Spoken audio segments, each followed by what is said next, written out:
Hello. Today we're going to be talking about, excuse me, about future and present value when you have to make multiple payments. So most of us probably have some sort of experience with something like this. You take out a car loan and you don't just wait so many years and pay the car loan back in total. You uh, pay the loan off slowly over time. A mortgage works the same way. You borrow money to buy a house, and you pay on that mortgage slowly over time. But it also works not just for loans you take out, but for investments. Say, like if you put $100 into your retirement account every paycheck, then how much will you have like in 20 years or 30 years? Those are all essentially the same question. It just means that when you have some regular payment uh, taken out of or going into something when there's interest involved, how much money will there be? Is that are those payments worth at the end of some time period, and how much are they worth at the start of the time period? So we'll start with future for now, and let's just suppose I borrow $100 a month uh, for 5 months at 2% monthly interest.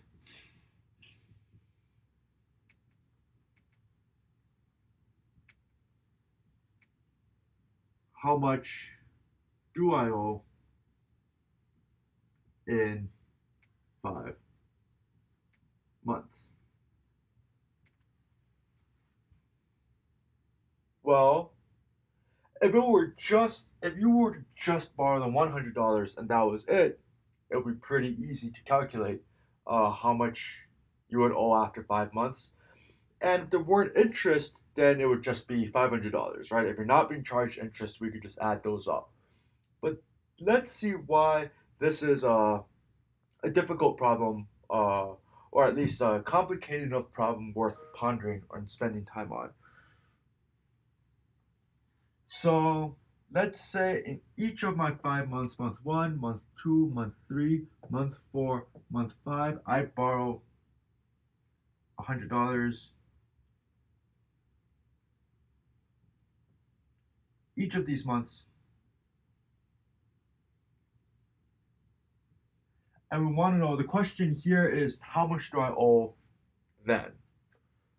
Well, it's sort of it would be easier to think about these things in terms of the individual payments, right? So uh, I borrow $100, and then in 1 month I generate 2% interest on that, so I owe 102. And then in the third month I generate another 2% interest, so I get 100 times 1.02 squared, and then cubed, and then fourth. So this money, in this $100 becomes after 1, 2, 3, 4, it becomes 100 times 1.02 to the fourth many dollars. Right?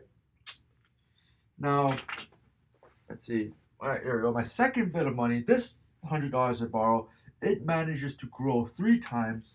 So this money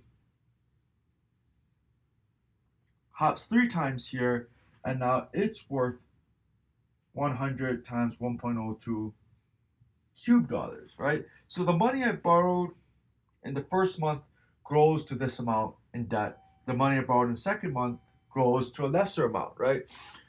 Because it's had less time to have interest occur on it. The third amount that I borrow in the third month, this money, it grows twice, and now it's worth 100 times 1.02 squared. And then the money I borrow in month four, it manages just to grow once. And then the money I borrow and the fifth money hasn't had a chance yet, right, to gather interest. So this guy is just worth $100 or 1.02 to the zero.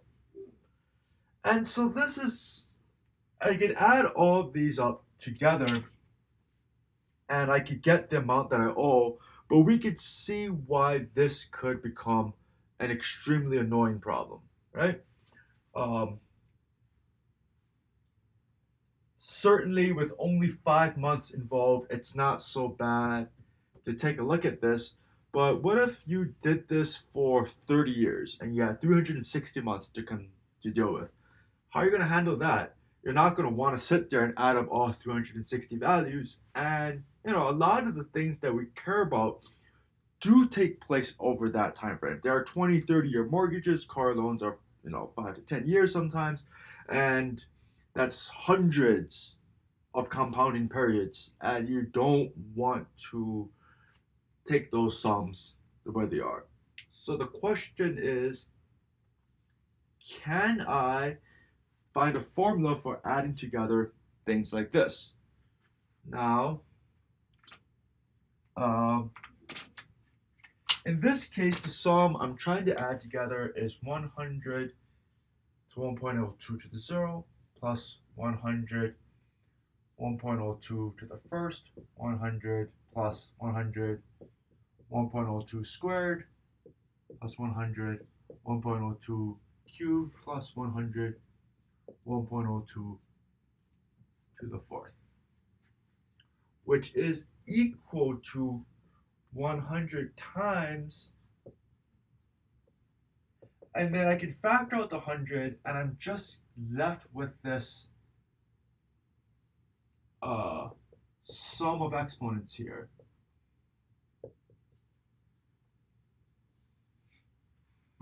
Now, computing this thing is no better than just adding this thing up, but I'm trying to get to uh, a specific place here, and that is, well, we should notice that these are the same base. It's the standard 1.02, and the exponents go from 0 all the way up to 4. And I just want to make a note of something. Let's say I have a polynomial that looks like 1, which is x to the 0, plus, is that visible? That's not really visible. Let me try a different color. So 1 plus x to the first plus x squared, and I add that all the way up to x to the n minus 1, and I multiply that by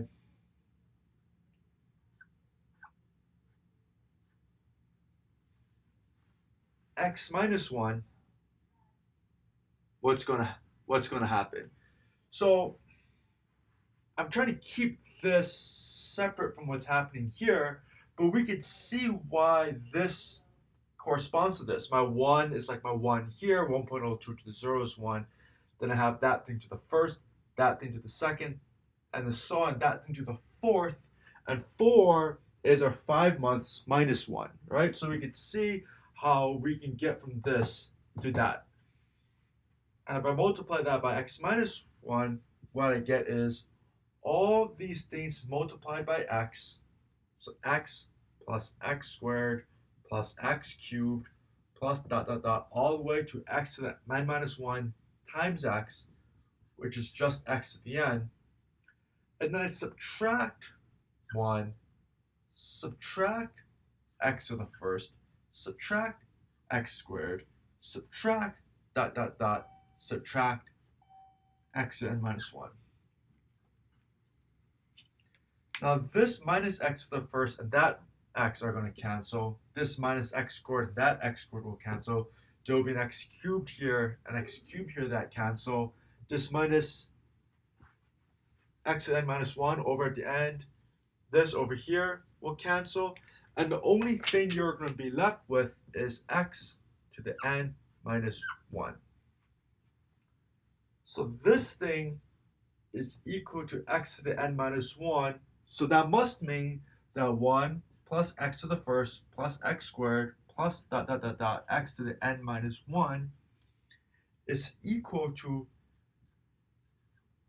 x to the n minus 1 over x minus 1, right? I just divide this over under here. And so by making that quotient, I get this equality. And so again, if we're letting x and 1.02 be the same thing, if we're letting 1.02 be x, this whole thing becomes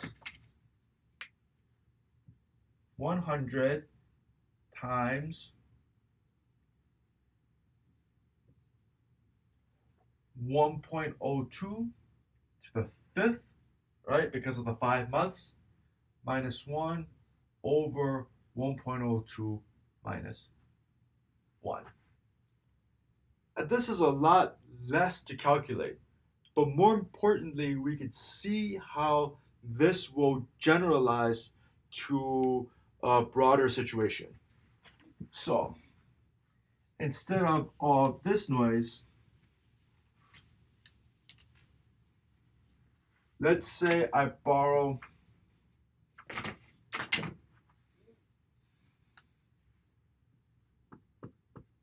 X dollars time period for n time periods at I time period interest rate. How much do I owe in n time periods?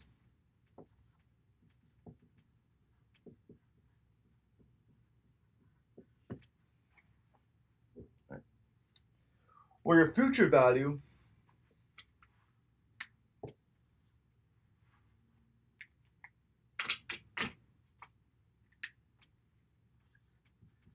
naively, again, going back to what we were doing here before, you would start with each payment of x times 1 plus I to the 0 plus x times 1 plus I to the first plus x times 1 plus I squared all the way to x times 1 plus I to the n minus 1.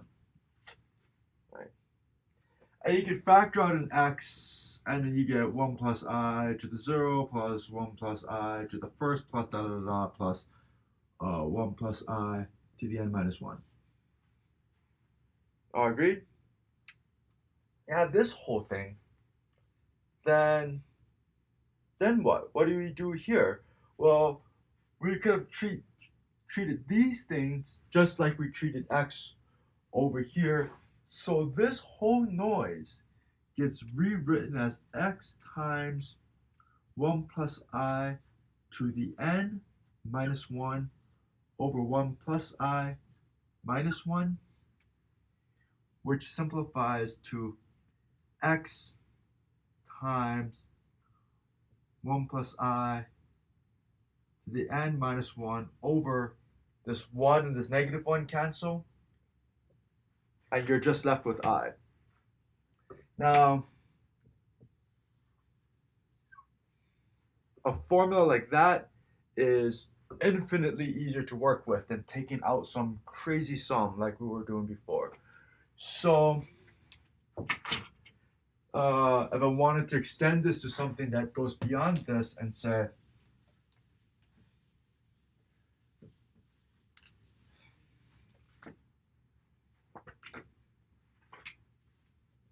if I deposit $50 a month into an account that generates 1% monthly interest,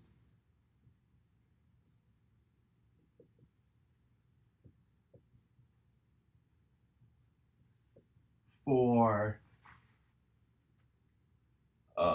let's say 10 years, how much will I have?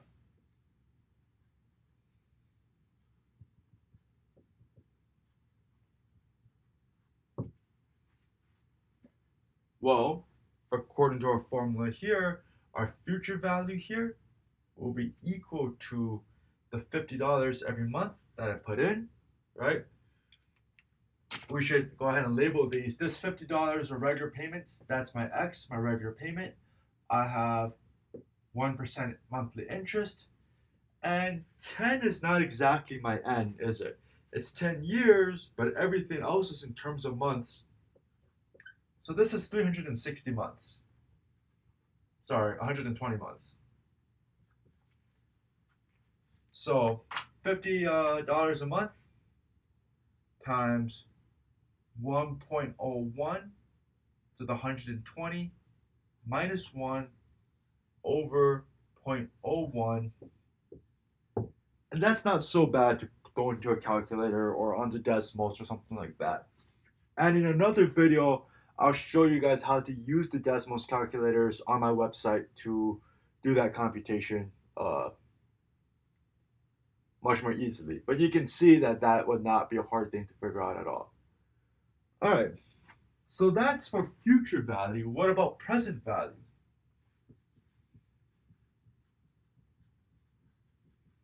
Let's say I take out $100,000 a month. Or sorry, not a month. I take out $100,000 at 1% monthly interest.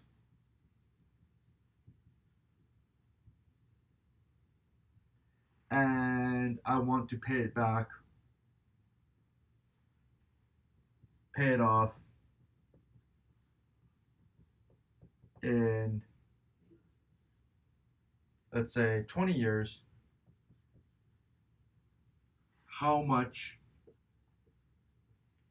should the monthly interest be?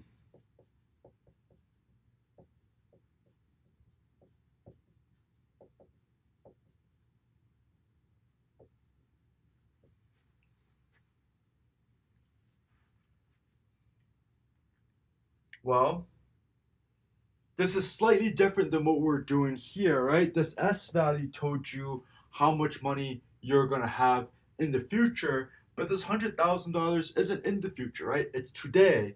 And in 20 years, you're supposed to not owe any money left. And so we need a formula like this with X, I, and N, but instead of solving for the future value, we're solving for the present value. And so the way to get that is first,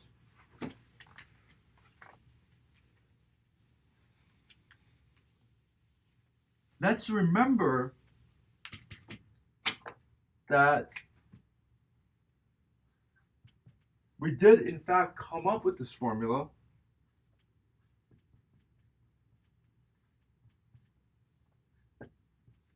Right? And secondly, that this is so similar to what we've already done. There's no real reason to reinvent the wheel, is there? We should be able to just switch this up somehow in order to get a present value formula.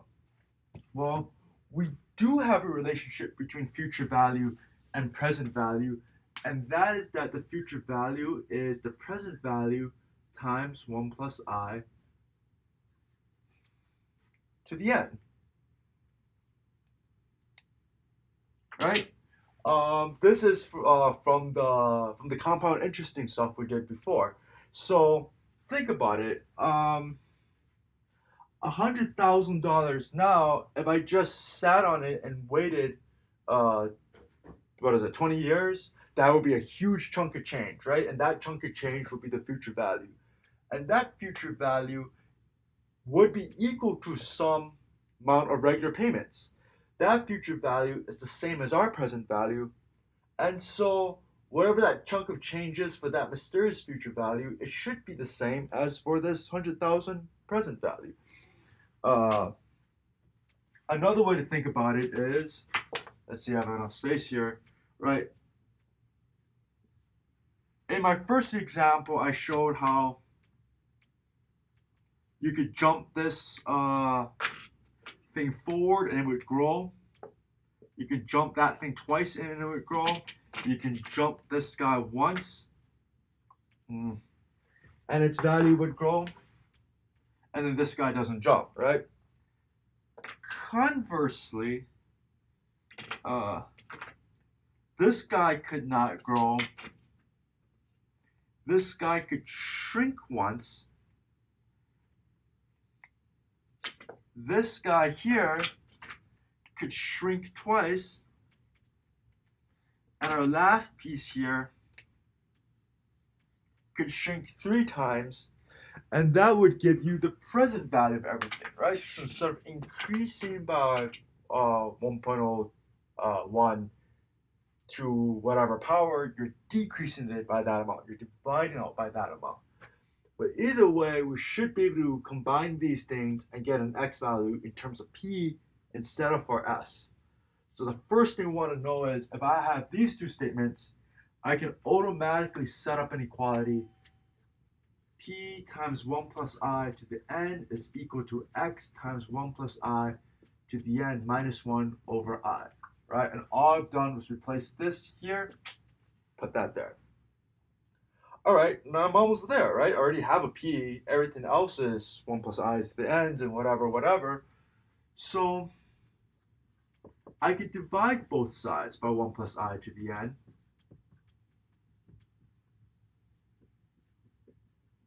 Right, which is the same thing as multiplying by its reciprocal. And so this, we could be done here. But it's nice to formulate the algebra a little bit nicely, just so the formula is a little bit shorter. I mean, I got a 1 over 1 plus I to the n and a 1 plus I to the n here. Something's got to give. So if I distribute this in, I get p is equal to x. 1 plus I to the n over 1 plus I to the n is just 1 minus 1 over 1 plus I to the n. That's over I. And you could, if you want, rewrite this as x times 1 minus 1 plus I to the negative n all over I. Okay. So in the specific example that we had here, or right here, our present value is, let me change my color up a bit to distinguish here, $100,000, and that's equal to some unknown payment times 1.01 to after 20 years, that's 240 months. Sorry, I'm using the wrong formula. It's 1 minus 1.01 to the negative 240 over 0.01. And the point is then you could throw this into your calculator and you would get some sort of decimal value here times x is equal to 100. Divide that over and you get x is equal to whatever that is. And this sort of thing is best handled by technology or a calculator. That's just an annoying sum to compute by hand if you had to do that. And so in a follow-up video here, I'll show you how one could have done both of these problems using Desmos, and that will be up hopefully at the same time as this video. All right, thank you very much.